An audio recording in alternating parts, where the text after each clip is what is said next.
جب تمہارے پروردگار نے فرشتوں سے کہا کہ میں مٹی سے انسان بنانے والا ہوں، جب میں اس کو درست کر لوں اور اس میں اپنی روح پھونک دوں تو اس کے آگے سجدے میں گر پڑنا۔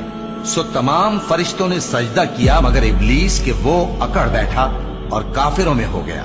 اللہ نے فرمایا کہ اے ابلیس، جس شخص کو میں نے اپنے ہاتھوں سے بنایا اس کے آگے سجدہ کرنے سے تجھے کس چیز نے منع کیا؟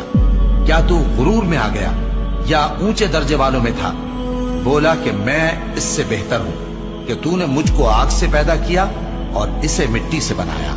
فرمایا بس یہاں سے نکل جا، تو مردود ہے اور تجھ پر قیامت کے دن تک میری لعنت پڑتی رہے گی۔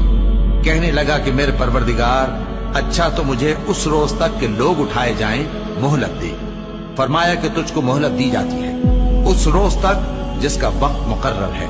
کہنے لگا کہ مجھے تیری عزت کی قسم، میں ان سب کو بہکاتا رہوں گا سوائے ان کے جو تیرے چنے ہوئے بندے ہیں۔ فرمایا ٹھیک ہے، اور میں ٹھیک ہی کہتا ہوں کہ میں تجھ سے اور جو ان میں سے تیری پیروی کریں گے سب سے جہنم کو بھر دوں گا۔ اے پیغمبر، کہہ دو کہ میں تم سے اس کا صلہ نہیں مانگتا اور نہ میں بناوٹ کرنے والوں میں ہوں۔